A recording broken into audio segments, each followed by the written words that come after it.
Bom, pessoal, então eu quero começar essa reflexão sobre a palavra, né? Trazendo um aprofundamento sobre que, ao ler primeiro capítulo de Lucas, eu estava lendo, né, a história de Isabel e Zacarias, e eu vi ali que Isabel, apesar de ser justa diante de Deus, de estar com a sua vida em ordem diante de Deus, de servir ao Senhor, Isabel, ela era uma mulher estéril, né? E quando ela recebe esse milagre, porque ela já era uma mulher mais velha, a gravidez já não era mais um sonho para ela, ela já tinha entendido que ela não seria mãe. Mas quando ela recebe esse milagre, ela fala no final, né, que o Senhor, ele anulou o opróbrio dela diante dos homens. E isso me chamou a atenção na hora da leitura, foi o que saltou aos meus olhos para perguntar ao Senhor, mas por que Isabel era estéril? Da onde vem esse opróbrio, essa vergonha, que no caso a gente pode até entender como essa maldição? Porque na lei do Antigo Testamento, quando você olha para a lei, você vê o tempo todo, em todos os livros ali de Moisés falando e repetindo as leis, você lê sobre bênçãos e sobre maldições. E ali, enfermidades, miséria, esterilidade estão na lista das maldições. Então eu comecei a perguntar isso para o Senhor, mas por quê? Será que havia alguma herança sobre a vida dela? Houve um motivo pelo qual ela era estéril? E aí o Senhor me levou para o livro de Malaquias e me mostrou os pecados dos sacerdotes que eram antepassados dela e de Zacarias. Foi fechando uma conta na minha cabeça. E a gente vai ver sobre isso mais para o final da palavra, porque primeiro eu preciso embasar essa questão das heranças. De onde vêm essas leis? Aonde está escrito isso? Isso procede? Isso funciona até hoje? Né? Então, a primeira coisa que eu quero ressaltar aqui para nós é que existem leis que regem o mundo espiritual. Assim como existem leis que, por exemplo, fazem um avião voar no céu. Um avião, ele só pode voar, gente, aquele peso gigante, por quê? Porque as leis da natureza, quando elas são obedecidas, né, pela física, por tudo que envolve o avião, faz com que o avião voe. É isso que sustenta o voo. É normal um avião voar, gente? Não. Mas as leis, a obediência às leis da natureza, que são invisíveis, que a gente não vê, faz com que o avião voe. Assim como faz com que um navio navegue, não é? A Dani fez um cruzeiro agora, a sua mãe comentou que tinha um rincão no cruzeiro. Quantas pessoas, Dani? Entre tripulação e passageiros, 8.500 pessoas. Então, imagina 8.500 pessoas num navio que não afunda. Por que o navio não afunda?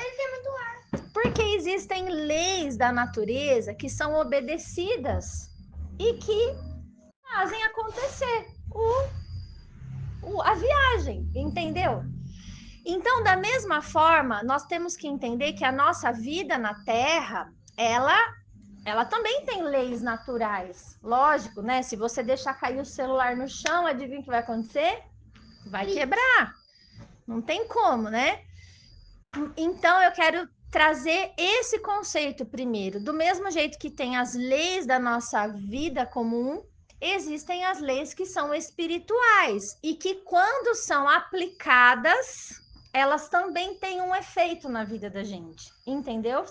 Primeira parte é isso, certo? Aí nós vamos falar sobre. Nós vamos falar que nós estamos sujeitos, basicamente, tá? Eu não vou, basicamente, sob a influência ou a ação de duas principais leis que são espirituais e que vão gerar algo na nossa vida, na nossa existência, tá? através da obediência a elas ou através da transgressão delas. Então, o que é transgredir uma lei? Luizinho, você sabe o que é transgredir uma lei? O que é isso? É um crime.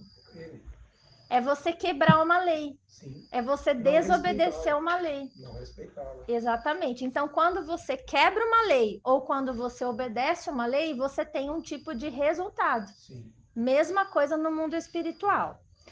Então, eu vou trazer a primeira lei que rege a nossa existência e que nos traz um resultado. Essa lei é a lei do pecado, é a nossa responsabilidade pessoal, é aquilo que nós fazemos, tá? Então, se a gente for para Ezequiel capítulo 18, nós vamos ver essa lei ali. Ela está explicada ali. Ezequiel 18, o próprio título aqui desse capítulo está escrito: a responsabilidade é pessoal, ok? Então, no verso 4, está falando assim, ó: eis que todas as almas são minhas, como a alma do Pai, também a alma do Filho é minha. A alma que pecar, essa morrerá. E aí ele começa a explicar: se o homem for justo e bom e fizer o que é reto diante do Senhor e não fizer isso, não fizer aquilo, ele vai viver eternamente.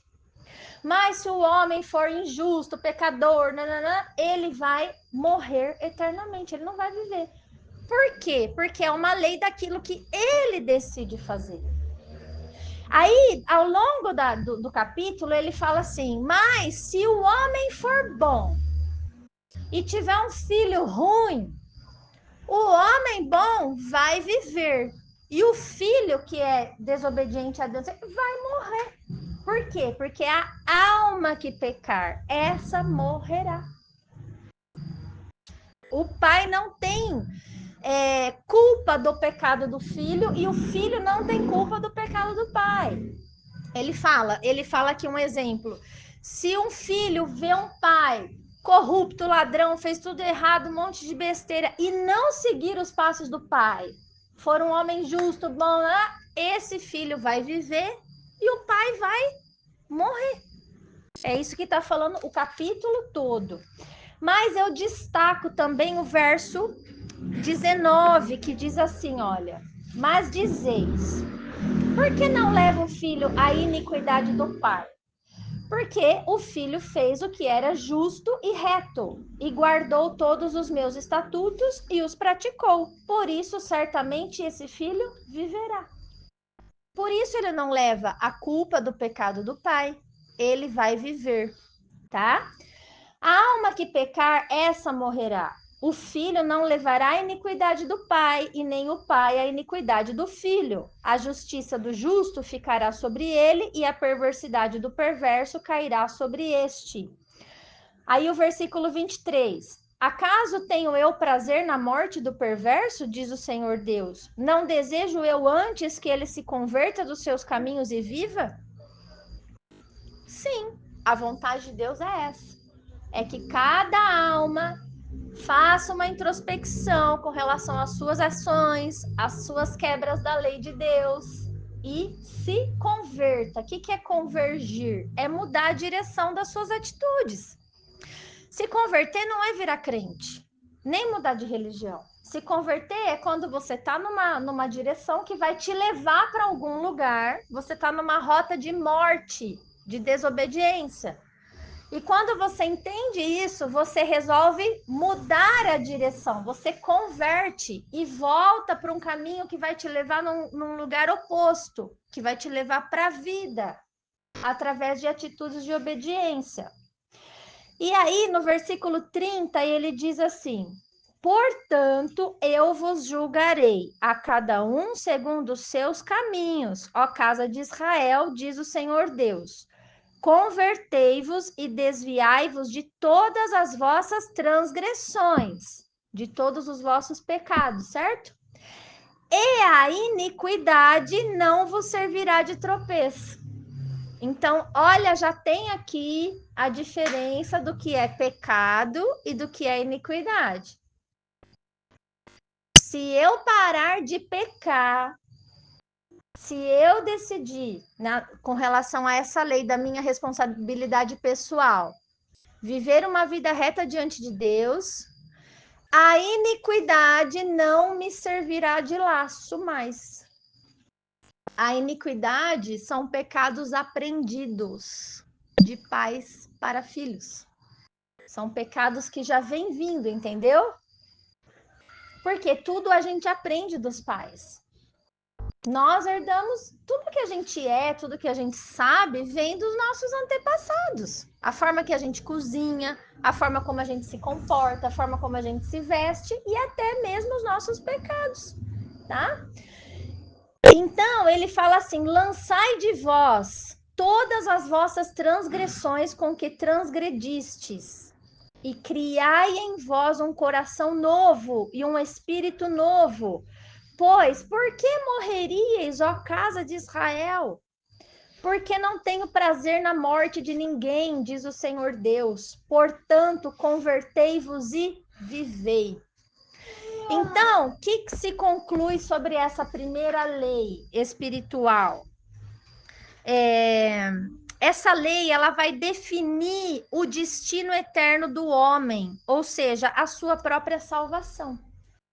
A alma que pecar morrerá, ou seja, ficará eternamente separada de Deus no inferno. Isso é a segunda morte. Então, a nossa ação, a nossa decisão, independente da nossa história de vida e de pecado de pai e de mãe, é o que determina o nosso destino eterno diante de Deus, ok? É isso.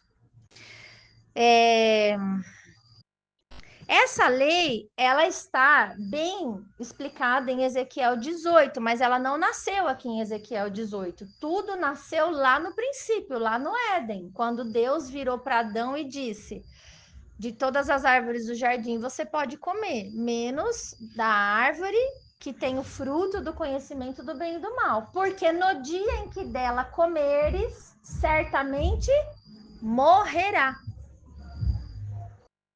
Ali nasceu essa lei, entende?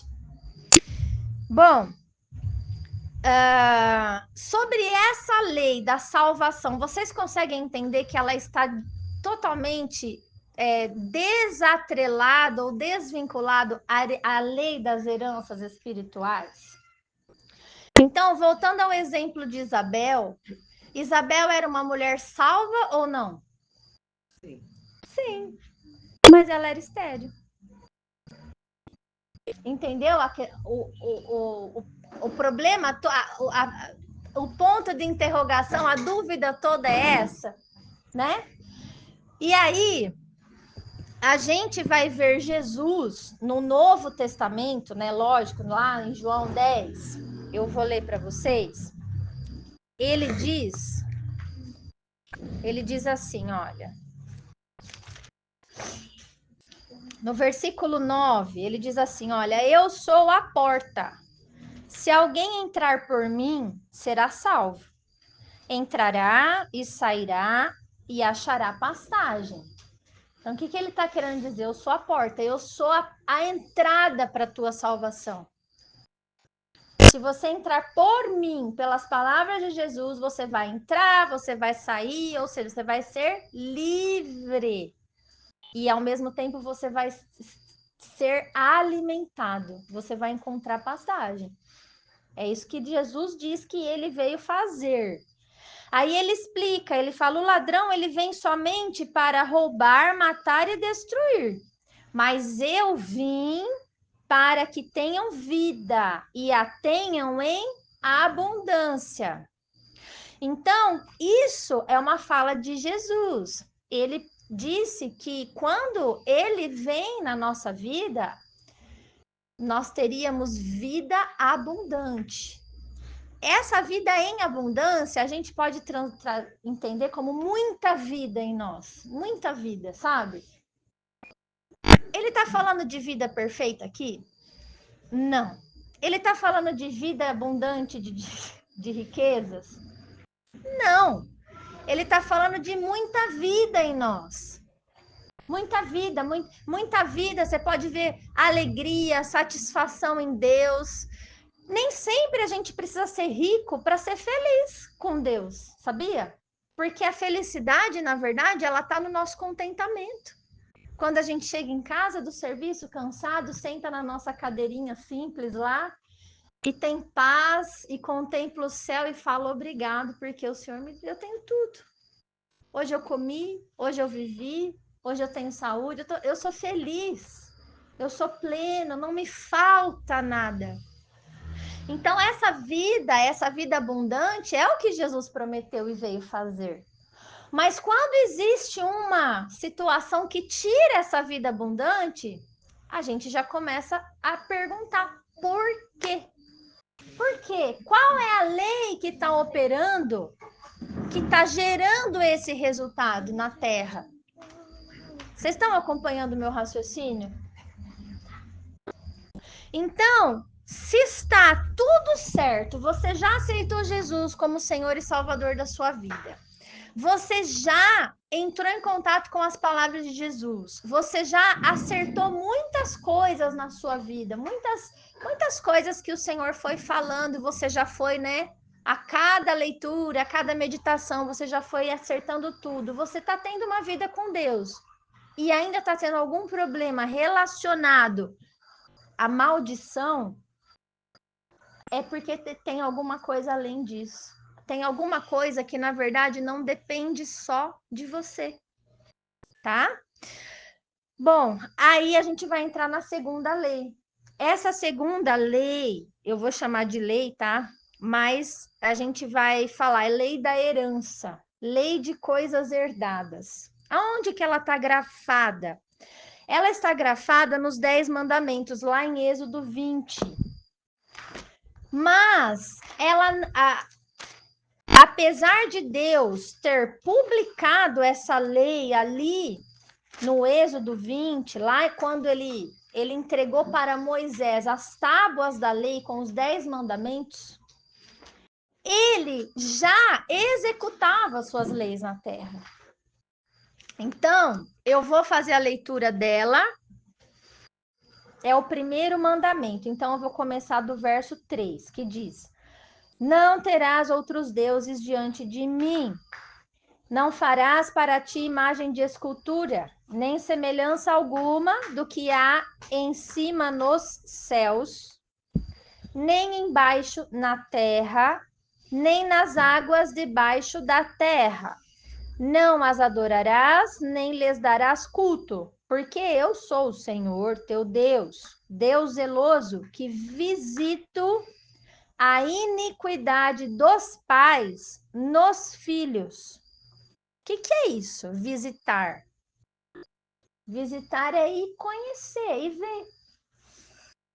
Ele está vendo o pecado dos pais na vida dos filhos. Será que esses filhos estão repetindo a quebra da lei? E é isso que ele está falando aqui. E ele revela, ele fala até a terceira e quarta geração. Netos e bisnetos. Daqueles que me aborrecem. Mas tem uma outra lei aqui. E faço misericórdia até 1000 gerações daqueles que me amam e guardam os meus mandamentos, ok? Então, o que a gente pode entender? A gente pode entender que existem duas situações. Aqueles que desobedecem, eles podem gerar uma repetição de comportamento na família. E quando Deus visita isso, ele encontra o pecado ali. E ele faz a punição, ok? Porque a desobediência gera maldição mesmo, né? Quem desobedece a Deus tem a responsabilidade pessoal do seu pecado, lembra? Isso gera bênção ou maldição? Maldição, porque morte não é bênção, ok? Agora, ele também abençoa até 1000 gerações daqueles que amam e guardam os seus mandamentos. Então, será que mesmo a gente num estado de pecado, aprendido dos nossos pais, Será que nós não estamos sendo alcançados por esse Deus misericordioso? Porque alguém antes dessa quarta geração não foi alguém que obedeceu a Deus e não guardou a sua palavra? E por misericórdia, o Senhor nos alcança e nos trata o nosso pecado? É uma pergunta que, para mim, faz sentido. Por que que ele me alcançou? Por que que ele me resgatou? Por que que ele levantou uma pessoa para me mostrar as coisas que ele queria, o caminho que ele queria que eu andasse? Só tem uma resposta, para mim. Porque ele teve misericórdia de mim.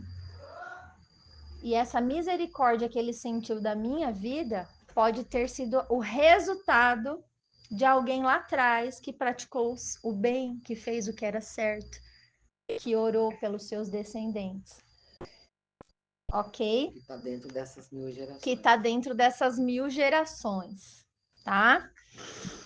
Então, para a gente entender um pouquinho sobre essa lei, nesta lei não ocorre a perda da salvação, pois ela não influencia no nosso destino eterno. Essa lei, ele não está falando que vai morrer porque o pai pecou. Ele não está falando isso. Mas influencia na nossa vida aqui na terra, na perda da vida abundante, a qual Jesus disse lá em João 10:10. Como a gente viu na vida de Isabel. Ela era uma pessoa salva, porém faltava essa vida nela, né? Faltava alguma coisa ali que só Deus podia dar. Essa lei não tira a sua salvação, mas ela prejudica a sua vida abundante, a sua vida plena, a sua vida cheia de bênçãos. A Bíblia está cheia de exemplos disso. Se eu começar a falar os exemplos, a gente vai ficar até amanhã. Então, eu não vou nem entrar nos exemplos, tá? Eu vou tentar me ater só no conceito mesmo, para a gente conseguir correr com ela. Um exemplo é Daniel, lá na Babilônia, no exílio. Ele tinha uma vida de obediência a Deus, a tal ponto que ele foi livrado da cova dos leões, ele foi livrado da fornalha ardente, mas ele era um judeu que estava exilado e preso na Babilônia. Ele não tinha vida abundante, ele vivia num cativeiro. Mas ele era salvo, ele era alguém que Deus caminhava junto com ele, né? Por que que ele estava no cativeiro na Babilônia? Diz aqui, olha, eu até marquei. Ele ficou longe das outras, da sua própria nação. Ele ficou ali por 70 anos, longe da sua liberdade, 70 anos de cativeiro, pagando um preço altíssimo pelos pecados dos seus antepassados, dos reis que vieram antes dele, e que estão todos denunciados no livro do profeta Jeremias. Ali está escrito que por causa dos pecados dos reis, o povo ficaria cativo por 70 anos na Babilônia. Entende? Então, e basicamente, todos esses pecados foram denunciados pelo profeta Jeremias. Isso gerou um cativeiro para Israel. Assim como o cativeiro do povo hebreu lá no Egito também foi gerado por Abraão lá atrás, porque Abraão, ele visitou o Egito e ele deu a esposa dele para o faraó. Ele mentiu que ela era irmã dele e ele deu ela para ele. Tipo, ele fez a esposa adúltera com o faraó. Até que o faraó descobrisse que ele estava fazendo isso, o Abraão ficou enriquecendo ali no Egito. Quando ele sai do Egito, o Senhor, lá em Gênesis 15, fala para ele: olha, Abraão, certamente a tua descendência vai ficar cativa por 400 anos no Egito. Preso, escravo. Ela tem que ficar. Por quê, gente? Aí, são tantas perguntas, né? Porque, gente, pensa comigo, Deus, quem inventou essa lei que a gente acabou de ler nos 10 mandamentos? Quem escreveu essa lei com o dedo dele ali?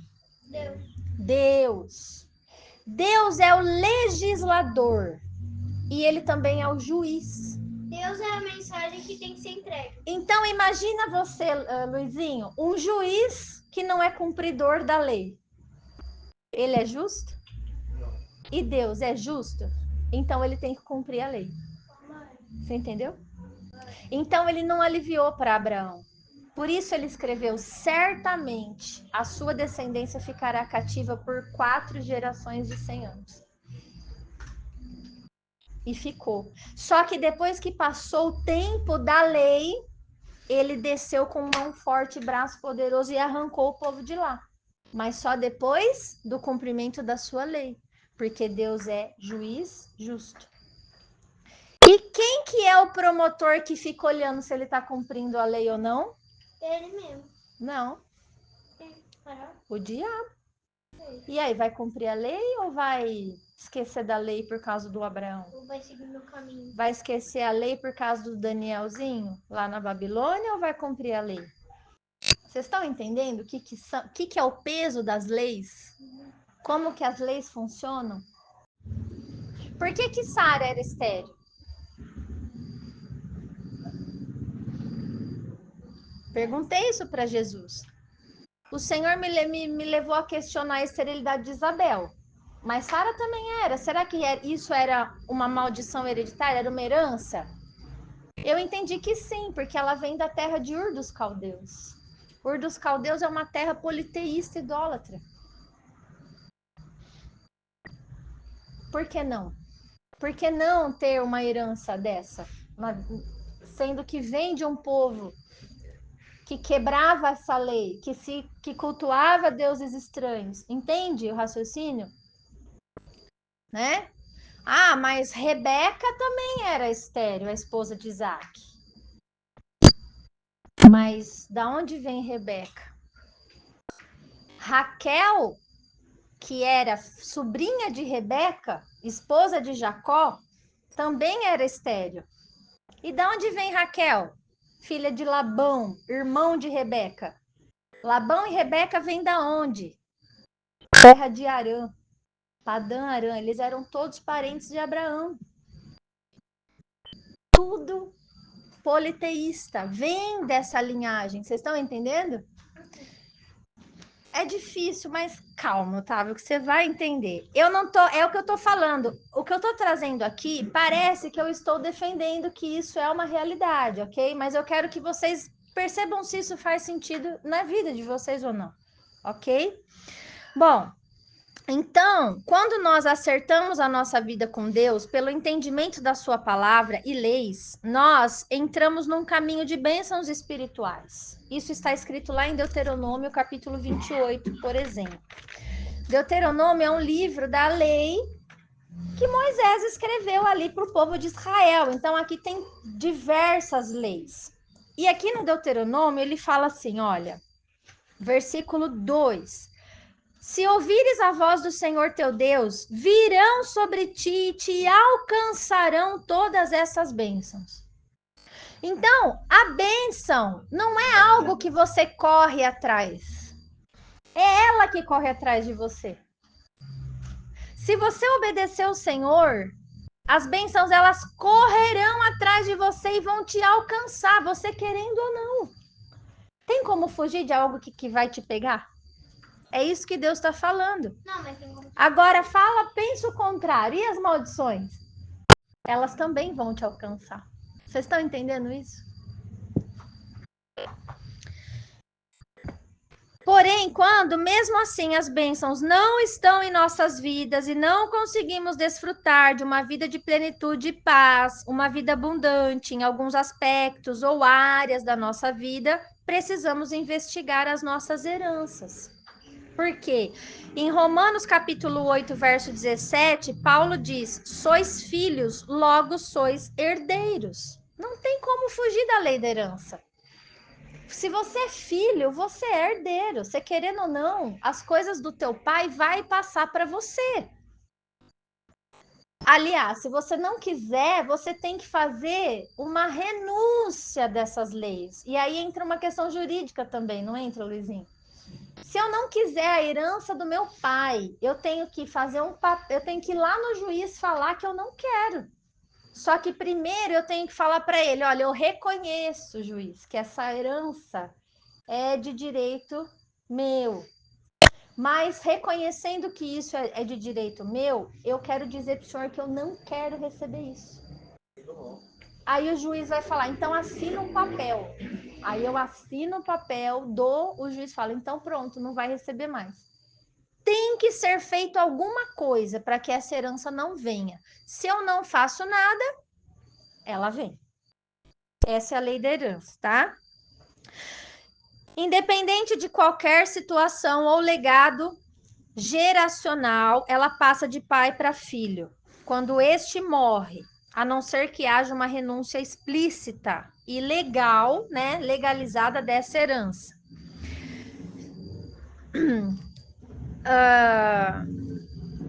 Então, a lei da herança, ela vai se tratar de um pecado cometido pelos antepassados, ou pai, ou avô, ou bisavô, ou até tataravô, que vai refletir nas gerações em forma de maldições. A gente tem que entender que a maldição, ela é dada por Deus e não pelo diabo. Não é o diabo que te amaldiçoa, é Deus que te amaldiçoa, tá? O diabo, ele apenas conhece essa lei e ele requer que Deus a cumpra. Vocês entenderam isso? Aonde está escrito que é Deus que amaldiçoa? Em vários textos, por exemplo, Gênesis 3:17, quando Deus ele está falando com Adão, ele fala assim, olha, e Adão disse, visto que atendestes à voz da tua mulher e comeste da árvore que eu te ordenara não comesses, maldita é a terra por tua causa. Em fadigas obterás dela o sustento durante os dias da tua vida. Tá? Então, quem que proferiu essa palavra? Foi Deus. Outra situação que foi Deus que falou, Gênesis 4, 10 e 11, quando ele vai falar com Caim, ele fala assim, olha, e disse Deus, que fizeste? A voz do sangue do teu irmão clama da terra a mim. Ou seja, você cometeu um crime, você assassinou, você quebrou a lei. E aí ele diz, és agora, pois, maldito por sobre a terra, cuja boca se abriu para receber das tuas mãos o sangue do teu irmão. Então, a atitude, o pecado do Caim fez com que viesse uma maldição sobre ele. Malaquias 4:6, que é o livro, né, que está denunciado os pecados dos sacerdotes antes do nascimento de Jesus Cristo na Terra, lá no último capítulo 4, verso 6, está escrito assim: para que eu não venha e fira a terra com maldição. Quem está falando isso? Deus está falando isso. Se Jesus não vier, se o Messias não vier, se João Batista não vier, convertendo, né, o coração dos pais com os filhos, eu virei e vou ferir a terra com maldição. A terra, ela só é livre dessa maldição por causa do que Jesus fez na cruz, que é a parte que a gente vai ver qual é a solução para isso. A solução está em Cristo, em Jesus. Então a gente precisa entender que a base do trono de Deus é a justiça. Em Romanos 14:17 fala que o reino de Deus não é comida e nem bebida, mas é paz, mas é justiça, paz e alegria no Espírito Santo. Então a base do trono de Deus é a justiça. Deus é justo. E as leis espirituais serão todas aplicadas, né? Agora vem a parte do como resolvemos isso em nossas vidas. Da mesma forma como resolvemos os nossos pecados pessoais. É a mesma coisa. Como? Confessando e pedindo perdão por isso. Quando Daniel entendeu que ele estava ali por causa dos pecados dos antepassados, ele foi confessar a Deus e pedir perdão a ele, né? Ele orou ao Senhor e confessou. Ele não falou assim, olha, Nossa, Deus, como o Senhor é injusto, eu não fiz nada para estar aqui. Eu era um jovem. Agora, porque eles fizeram tudo errado, eu fiquei aqui nesse lugar? Ele não fez isso. Confessar esses pecados é reconhecer que Deus não está sendo injusto ao cumprir a sua própria lei. Porque lá atrás houve sim uma transgressão da lei. E quando há crime, é justo a condenação e o pagamento requerido por esse crime. Quando a gente olha em Romanos 31, 33, a gente vai ver Paulo falando assim: aquele que não poupou o seu próprio filho, antes o entregou por todos nós, não dará juntamente com Cristo todas as coisas para nós? Por que Cristo foi para a cruz? Ele foi cumprir a lei na cruz. A lei dizia: o pecador deve morrer. Tem algum de nós que não é pecador aqui? Não tem. Então, o próprio Filho de Deus desceu na terra e falou: eu vou morrer no lugar de todos eles. Eu vou cumprir a lei no lugar deles. E eles vão viver, porque a lei vai ser satisfeita em Cristo. Entendeu? Foi isso que Jesus fez. Uma pergunta que não quer calar. Se eu confessar o pecado do meu pai, ele será salvo? Não. É porque quem tem que se manifestar é ele. Isso. Porque pela lei da responsabilidade pessoal, ele já foi condenado, se não houve arrependimento da parte dele.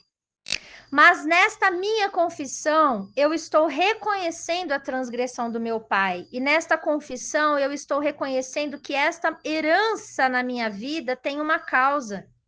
Tem um porquê, tem um motivo, e por isso ela tem autorização para existir, para agir na minha vida. E isso é justo, e não é injusto da parte de Deus.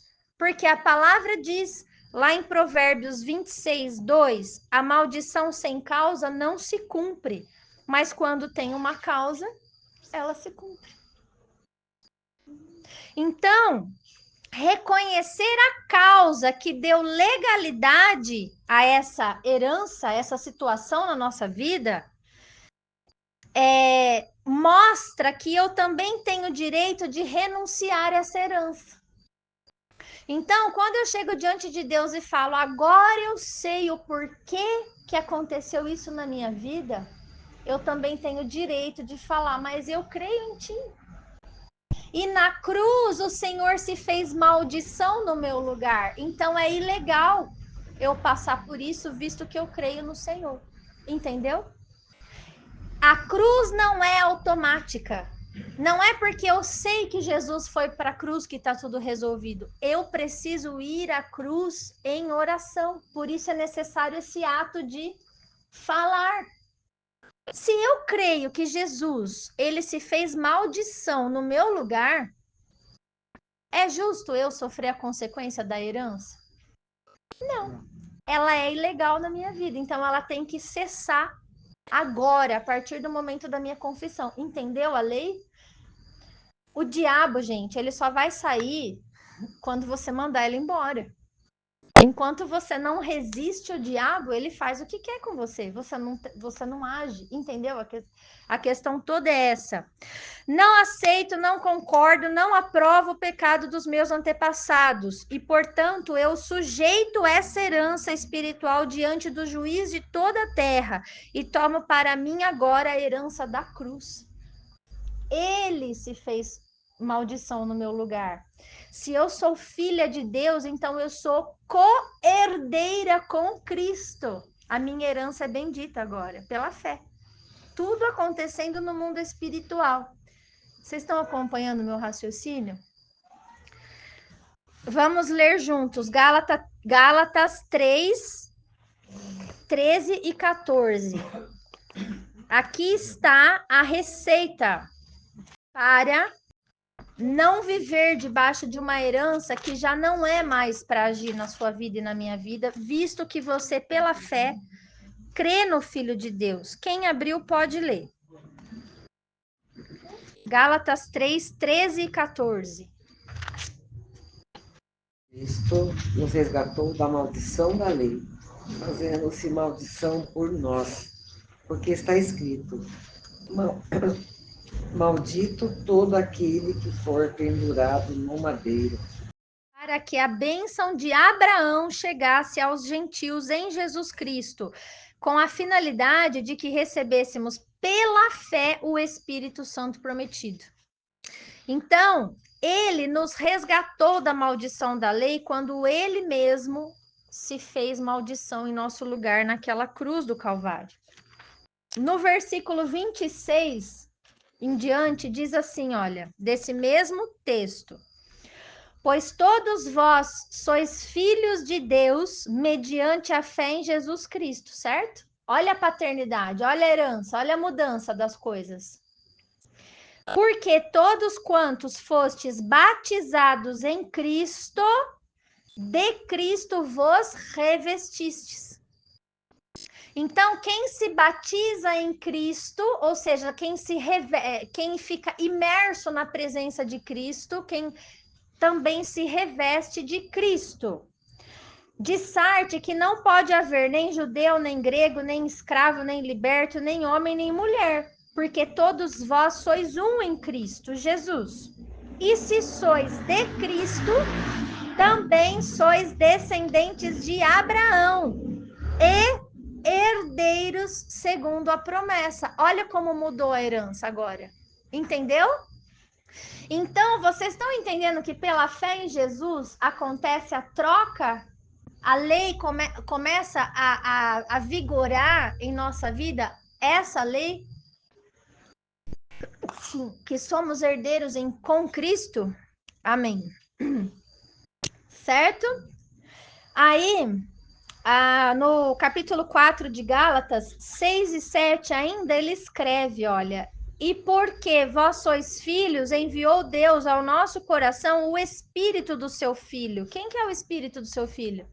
Quem que é o Espírito de Jesus? Que vem, que é enviado em nós? É o Espírito Santo. Esse é o Espírito Santo. Ele envia o Espírito dele na nossa vida, no nosso coração. Por quê? Porque somos filhos dele. E esse Espírito é quem clama, Abba, Pai. É quem que começa a chamar Deus de Pai. De sorte que você já não é mais escravo, porém você é filho, e sendo filho também é herdeiro por Deus.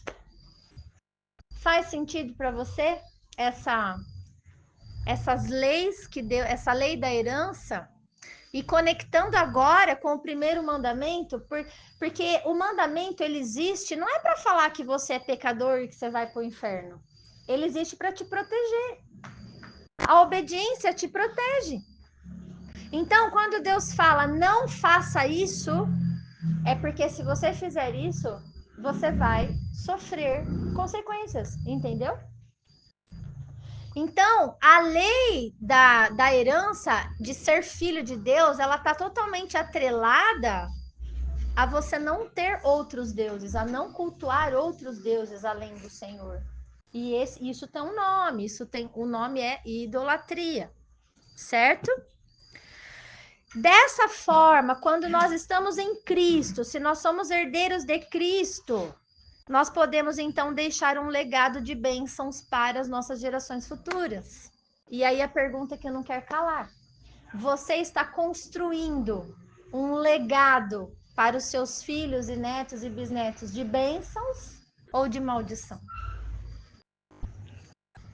É algo a se pensar, é algo que Deus me falou, né?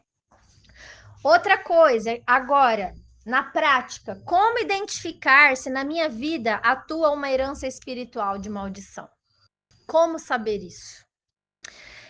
A gente vai precisar olhar para os sintomas. Por exemplo, quando você tem uma febre e ela não passa, significa que você está com uma infecção. Ok? A febre indica uma infecção. E aí você tem que ir lá tomar o remédio certo para que essa febre vá embora. Então, o sintoma é a febre, mas a causa é a infecção, entendeu? Então, para descobrir essas heranças, essas coisas que estão roubando a nossa vida abundante, a gente tem que avaliar esses sintomas. O que acontece na minha vida ou em algumas áreas da minha vida que afeta a minha vida abundante. Aí você vai conhecer o sintoma, que no caso da Isabel era a esterilidade. Pelo sintoma, agora você vai na lei de Deus para descobrir a causa. O que na lei está escrito que causaria esterilidade se fosse quebrado? Entendeu o raciocínio? É isso que nós vamos fazer agora. O sintoma vai indicar o que está acontecendo. O fruto colhido, que é esse sintoma, ele é semelhante ao que foi plantado lá atrás, tá? O que se planta não é diferente do que se colhe, então são coisas semelhantes. Por exemplo, no caso de roubos, furtos, negócios ilícitos praticados, vai resultar em perdas financeiras para gerações futuras. No caso de promiscuidade sexual, vai resultar em promiscuidade sexual nas gerações futuras. No caso de homicídios, vai colher morte prematura, morte no ventre, ventre que não completa a gestação, morre cedo, não alcança, né? No caso da idolatria, vai gerar o quê? Paralisação, né? E aí eu vou ler alguns textos relacionados a isso para conectar a situação da Isabel, tá? Porque a idolatria, ela não gera só esterilidade. Tem outras coisas que são geradas por esse pecado. Vamos aos textos, então. Vamos entrar na lei, então. Êxodo 23, 25 e 26. 23, 25 e 26. Eu vou ler alguns, né? Porque é muita lei, tá? Então, vamos lá. A partir do 24. Não adorarás os seus deuses, nem lhes darás culto, nem fará conforme as suas obras. Antes os destruirás totalmente e despedaçarás de todo as suas colunas. Servireis ao Senhor, o vosso Deus, e ele abençoará o vosso pão e a vossa água, e tirará do vosso meio as enfermidades. Na tua terra não haverá mulher que aborte, nem estéril, completarei o número dos teus dias. Então, ó, o contrário, ele tá falando, não faça isso, isso e isso. Por quê? Porque eu quero te abençoar. E a bênção é esse gerar filhos, é ter pão, não ter sede, não ter necessidade de nada, entendeu? Não vai faltar nada. Aí no versículo 32 ele fala assim, olha, não farás aliança nenhuma com eles, nem com os seus deuses. Eles não habitarão na tua terra, para que não te façam pecar contra mim. Se servires aos seus deuses, isso te será cilada. A idolatria será para você uma cilada, porque Deus vai ter que cumprir a lei dele, entendeu? Certo? Agora, Deuteronômio 11. É um pouco para frente. Deuteronômio 11 diz... 11, 26 e 28. A bênção e a maldição. Eis que hoje eu ponho diante de vós a bênção e a maldição. A bênção quando cumprires os mandamentos do Senhor vosso Deus, que hoje vos ordeno. E a maldição se não cumprirdes os mandamentos do Senhor vosso Deus, mas vos desviardes do caminho que hoje vos ordeno, para seguires outros deuses que você não conhece. Agora, capítulo 13, versículo 10. Deuteronômio? É. Capítulo 3? Apedrejá-lo-ás até que morra, pois te procurou apartar do Senhor teu Deus, que te tirou da terra do Egito, da casa da servidão. Quem vai ter essa punição de apedrejamento na antiga aliança? Os idólatras. porque procurou te apartar do teu Deus, para que você siga outros deuses. A coisa é mais grave do que a gente pensa. A idolatria é a quebra da primeira e principal lei de Deus, tê-lo como único Deus, né? Digno de adoração. Versículo 17 desse mesmo capítulo. Também nada do que for condenado deverá ficar na tua mão, para que o Senhor se aparte do ardor da sua ira e te faça misericórdia e tenha piedade de ti e te multiplique, como jurou a teus pais. Olha, de novo, o gerar filhos atrelado a esse pecado de servir a outro Deus. Agora, ainda nesse texto de Deuteronômio, vamos para 31, capítulo 31. É o último capítulo. Moisés escreveu, tá? Esse livro todo aqui, né? É. No versículo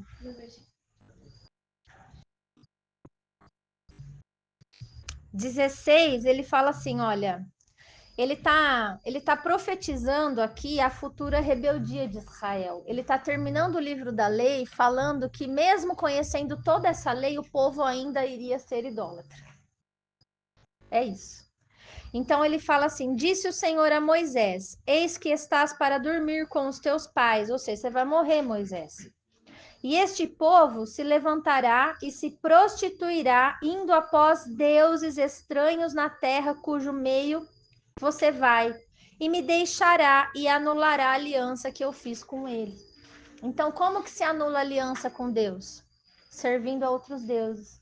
A idolatria anula a nossa aliança com o Senhor, tá? E também é tida como uma prostituição espiritual. Por quê? Porque é como se você trocasse a Deus por uma outra divindade que vai te dar algo em troca, que Deus não está te dando. Entendeu?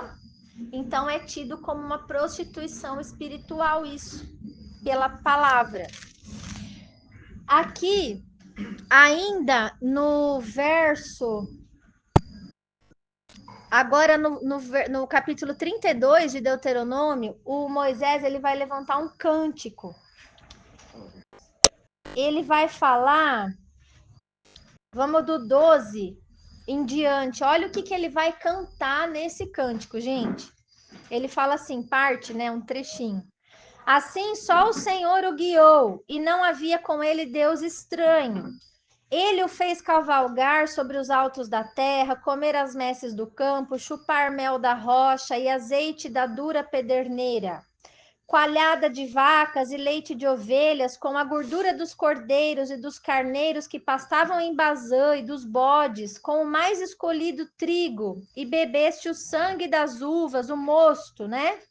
Mas, engordando-se o meu amado, deu coices. Engordou-se, engrossou-se, ficou nédio e abandonou a Deus que o fez. Desprezou a rocha da sua salvação. Com deuses estranhos o provocaram a zelos, com abominações o irritaram. Sacrifícios ofereceram aos demônios, não a Deus. A deuses que não conheceram. Novos deuses que vieram há pouco, dos quais não se estremeteram seus pais. Olvidaste a rocha que te gerou e te esqueceste do Deus que te deu o ser. Isso é o pecado da idolatria. Então, quando a pessoa está adorando um outro Deus, uma outra divindade, na verdade ela está adorando demônios e não deuses, né? Por isso que Deus não aceita isso. Isaías, isso faz conexão com Isaías 30, 22. Vou abrir rapidinho aqui. E terás por contaminado a prata que recobre as imagens esculpidas e o ouro que reveste as tuas imagens. de fundição, lançá-las fora como coisas imundas, e cada uma dirás, fora daqui. E a cada uma dirás fora daqui. Por que que tá tendo o que eu faço com as imagens? Isso aqui. Até a prata e o ouro que recobre essas imagens são contaminados. Então, ele fala assim, ó, lança-as fora como coisa imunda, como lixo. E você não vai só jogar fora, você vai falar fora daqui. Por quê? Por que você tem que dar uma ordem fora daqui? Porque junto com ela entrou quem? Demônios. Essa legalidade traz presenças malignas ali, né? O outro texto que vai falar sobre isso é Oséias, capítulo 9.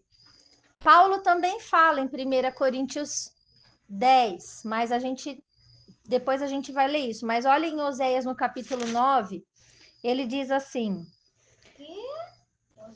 Oséias capítulo 9, não. Esse aqui é depois. Oséias capítulo 4, versículo... Olha o que ele está falando, versículo 6 em diante. O meu povo está sendo destruído porque lhe falta o conhecimento. Porque tu, sacerdote, rejeitaste o conhecimento, também eu te rejeitarei para que não sejas mais sacerdote diante de mim. Visto que te esquecestes da lei do teu Deus, também eu me esquecerei dos teus filhos. Ó a geração. Quanto mais estes se multiplicaram, tanto mais contra mim pecaram. Eu mudarei a sua honra em vergonha. Alimentam-se do pecado do meu povo e da maldade dele têm desejo ardente. Por isso, como é o povo, assim também é o sacerdote. É lógico, é o sacerdote que ensina o povo, né? Castigá-lo-ei pelo seu procedimento e lhe darei o pago das suas obras. Comerão, mas não se fartarão. Ó miséria. Entregar-se-ão à sensualidade, mas não se multiplicarão, porque ao Senhor deixaram de adorar. A consequência da idolatria, de novo. A sensualidade, o vinho e o mosto tiram o entendimento. O meu povo consulta o seu pedaço de madeira e a sua vara lhe dá a resposta. Então, ele consulta a imagem e ele obtém resposta. Como? Como que vem o milagre? Pediu um milagre e aconteceu. A resposta está aqui. Porque um espírito de prostituição os enganou. Eles, prostituindo-se, abandonaram o seu Deus. Então, quem que age nessa oportunidade desse pecado para continuar enganando o povo? Os demônios. Os demônios se aproveitam da falta de entendimento do povo, né? E acontece. O espírito de prostituição que está ali plantado atrás da imagem lhe dá a resposta. E aí, o que acontece? Olha a consequência. Aqui, ó. Sacrificam sobre o cimo dos montes e queimam incenso sobre os outeiros, debaixo do carvalho, dos choupes e dos terebintos, tudo árvore. Porque é boa a sua sombra. Por isso, por causa desse pecado, as vossas filhas se prostituem e as vossas noras adulteram. Olha a promiscuidade de onde vem. Tem espíritos de prostituição plantado dentro daquele lar. As filhas vão se prostituir, vão fornicar. As noras vão adulterar por influência maligna. Não castigarei as vossas filhas que se prostituem, nem as vossas noras quando adulteram, porque os homens mesmos se retiram com as meretrizes e com as prostitutas cultuais sacrificam, pois o povo que não tem entendimento corre para a sua perdição. Então, isso não está só na vida das mulheres, também está na vida dos homens. Tudo isso consequência da idolatria. Oséias capítulo 9, de 10 em diante, também está falando claro, olha. Achei a Israel como uvas no deserto, vi os vossos pais como as primícias da figueira nova, né? Os primeiros frutos, os figos gostosos que eram colhidos. Mas eles foram para Baal Peor. O que é Baal Peor? É um outro deus. E se consagraram à vergonhosa idolatria e se tornaram abomináveis como aquilo que amaram. Quanto a Efraim, a sua glória voará como ave, não haverá nascimento, nem gravidez e nem concepção. Ainda que venham a criar filhos, eu os privarei deles, para que não fique nenhum homem. Ai deles, quando deles me apartar. Efraim, como planejei, seria como Tiro, plantado num lugar maravilhoso, mas Efraim levará os seus filhos ao matador. Dá-lhes, ó Senhor, o que lhes dará? Dá-lhes um ventre estéril e seios secos. Então, de novo, se você for buscar, o sintoma é a esterilidade, mas a causa é o quê? A idolatria. Vocês entenderam? Então, como cavucar isso na nossa vida? Pelo sintoma. O que acontece na nossa vida, o que aconteceu, entendeu? E aí você vai fazer um mapeamento lá de trás. Agora, só mais 2 textos sobre os sintomas, tá? Sobre esse ainda, que é o assunto. Salmo 115, verso 2 em diante. Por que diriam as nações, onde está o Deus deles? No céu está o nosso Deus, e tudo faz como lhe agrada. Prata e ouro são os ídolos deles, obra das mãos de homens. Tem boca, mas não falam, tem olhos, mas não veem, tem ouvidos e não ouvem, tem nariz, mas não cheiram, suas mãos não apalpam, seus pés não andam, e nem som nenhum lhe sai da garganta. Olha a maldição aqui. Tornem-se semelhantes a eles os que os fazem e quantos neles confiam. Entendeu? Então, qual é essa? Que maldição é essa? A pessoa idólatra, ela se torna como o ídolo que ela idolatra. Paralisado, não sai do lugar, os projetos não andam, as coisas não rompem, não avançam. Tem uma deficiência espiritual, tem olhos, mas não conseguem ver. Tem ouvidos, mas não conseguem ouvir e entender, né? Fica paradinho ali naquele lugar, tá? Israel confia em quem? No Senhor. Ele é o seu amparo e o seu escudo. E a casa de Arão, confia em quem?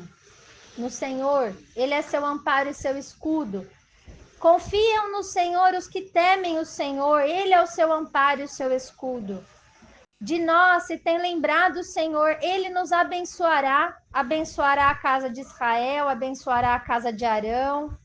Ele abençoa os que o temem, tanto os pequenos como os grandes.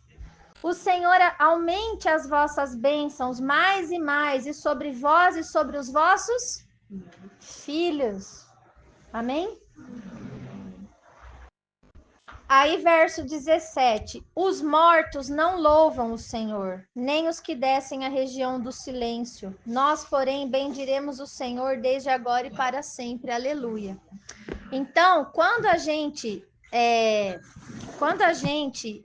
age com idolatria, algumas vezes a gente está falando com um morto, com alguém que já morreu.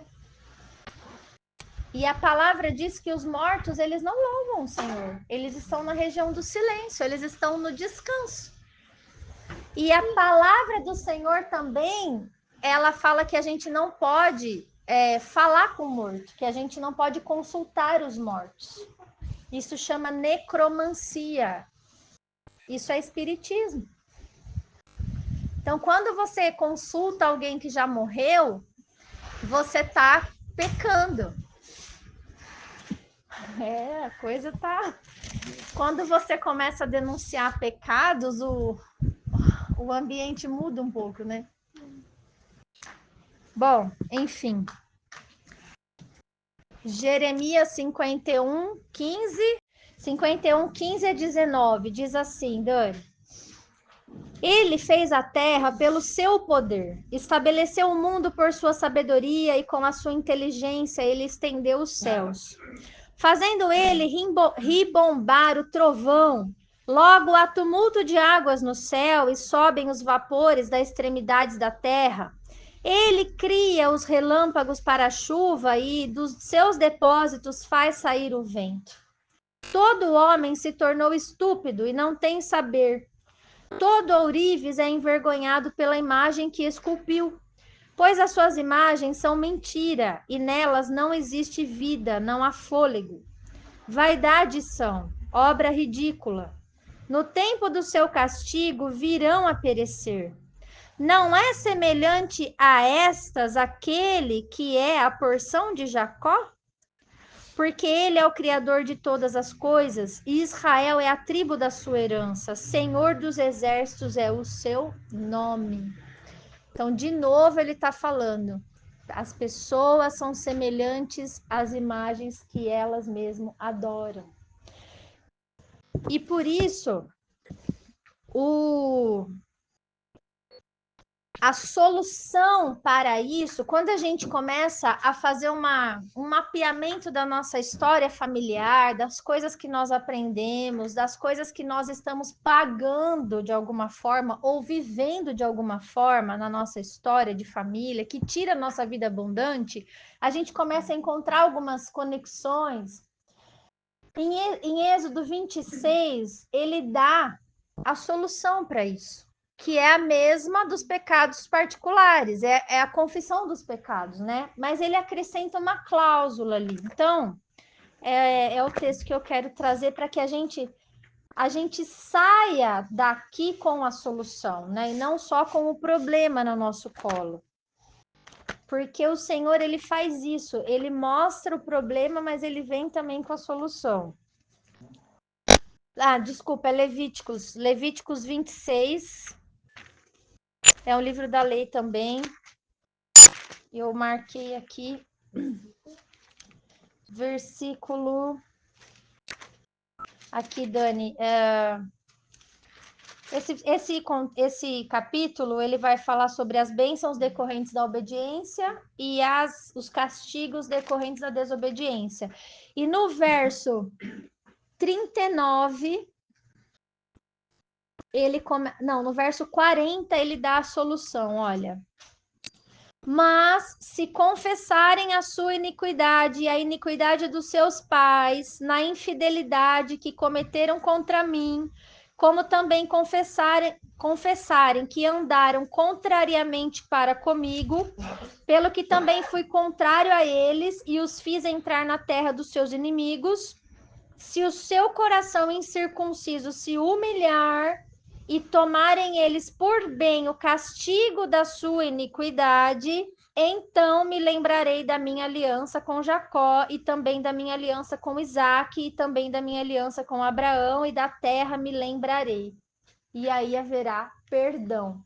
O que significa tomar por bem o castigo da iniquidade? De novo, é não atribuir culpa a Deus. É não falar, Senhor, mas eu não tenho nada a ver com o pecado do meu pai. Eu e a Cássia estava conversando sobre isso com profundidade, né? Porque isso é uma pergunta que todo mundo faz. E eu fiz também. Senhor, não é justo isso. Eu pagar pelo pecado dos meus pais, né? E eu fui buscando isso no Senhor. E ele me mostrou o seguinte, olha. Ele fala que reconhecer essa justiça é o correto. Por quê? Porque aqui, nessa hora, ele consegue derrubar qualquer idolatria ou sentimento familiar que tira o senhorio de Jesus Cristo dos nossos corações. Porque quantos de nós não idolatramos as nossas histórias, as nossas famílias, os nossos pais, os nossos avós, o que eles fizeram, o que eles deixaram de fazer? Muitos de nós, a gente não confessa o pecado deles. A gente não fala assim, nossa, o meu pai, o meu avô, ele matou gente. Ele deixou criança órfã, ele deixou mulher viúva na terra. Ele quebrou a lei do Senhor. Não, às vezes a gente fala, meu avô era cabra macho. Ele não levava desaforo para casa, não. Ele tinha uma espingarda que cada um que ele matava, ele riscava um risco ali, ó. Isso é contar história, isso não é confessar pecado. Quando a gente reconhece que os nossos antepassados não foram tão bons assim, nós rompemos com uma idolatria familiar que habita em nosso coração, que tira o senhorio de Jesus da nossa vida, a supremacia de Deus no nosso coração. Pois é necessário que o primeiro e mais importante mandamento de Deus seja uma realidade no nosso coração, que é amar a Deus sobre todas as coisas, acima de qualquer pessoa, acima de qualquer amor, qualquer relacionamento, de todo o nosso entendimento, de todo o nosso coração, de toda a nossa vida. É exatamente aqui que nós rompemos com toda e qualquer idolatria. E Jesus disse: aquele que não penseis que eu vim trazer paz à terra, mas eu vim trazer espada. Aquele que não me ama mais do que ao seu pai não é digno de mim. Aquele que não me ama mais do que o seu filho não é digno de mim. E aquele que quiser me seguir, tome a sua cruz e venha após mim. Então, o Senhor, a idolatria, ela não é só a imagem de madeira esculpida, ela é muito além disso, né? No livro de Malaquias, sabe qual era a idolatria deles? Era as riquezas. Porque eles pegavam os animais coxos, enfermos, dilacerados do rebanho que não iriam dar mais lucro e ofereciam no templo, entendeu? Quando que eles tinham que pegar os melhores animais para oferecer ao Senhor. Então, o Deus deles não era o Senhor, era Mamon, era a riqueza deles. Isso é um tipo de idolatria também. E é esse tipo de idolatria que assola as nossas vidas geram algum resultado na nossa história. Certo? Eu acho que a gente conseguiu concluir todos os textos, né, dentro do possível do nosso tempo, sobre esse tema. Lembrando que nem tudo é herança espiritual, nem tudo é demônio, nem tudo é batalha espiritual, mas está na Bíblia, não tá?